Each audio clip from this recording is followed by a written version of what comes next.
Closer to a game than we have been. How's the feel? Is it getting a little bit more testy out there now? Yeah, I think it's just more urgent. I think it's more urgent. I think we're putting our guys in. That was a 2-minute drill at the end, which is game-like as you can make it. We did some conditioning at the end, so it's that time.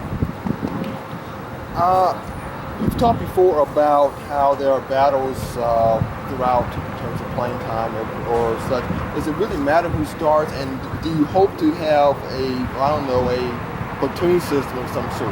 Yeah, I think both those things. I think one, we do want it to be important because that guy's is a little ahead of the other guy, but at the same time, we want to expect to play a lot of people, and especially in this weather.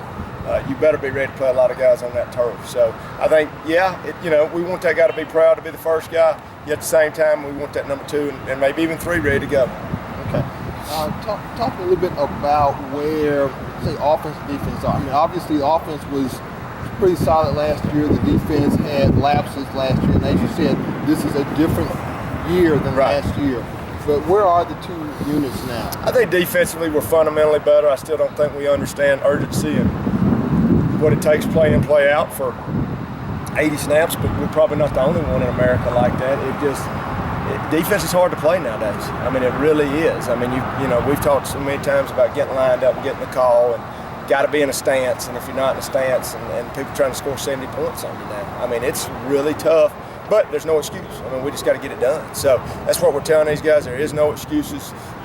Urgent, and we got to play a bunch of folks. So we're trying to get that second and third guy ready. Offensively, I think we're doing some really good things. I think it's the same thing though. I think if it's a missed block here or a drop ball, you kill a drive. So both sides have got their own things that they've got to be working on.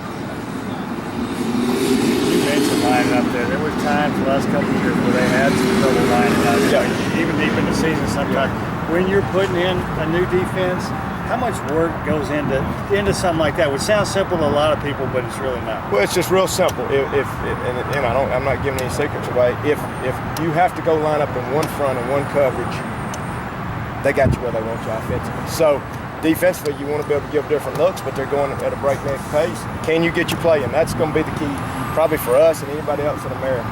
Can you get it in? Do you understand it? Can you line up and do all the things it takes? And that's the very reason people are trying to outlaw tempo. So I think that's going to be the question for us all. When did that start coming into play? I mean, is that a fairly recent? No, I tell a story. My dad was running no huddle in the 70s. Really? He was one of those guys doing it, and I don't think people really got just the true taste of it. A lot of us, we would go, and I think in 1999, my first year probably, we would memorize a set of 10 plays, and we might cut one out of it. And I still remember that year. We had 10 regular season games we scored on the first possession 9 times. And I think we had turnovers on the reason we did 10 out of 10 probably. But we all didn't embrace it. We didn't embrace it, and I think then we all started pretty fast, but then check with me. Well, the defense is new, if you're going to do a lot of checks. So now, granted, you're putting your defense in a tougher situation too by just if you go 3 and out, 3 and out, 3 and out. So I think that's that decision the head coach and the team and the staff makes. Is that worth it?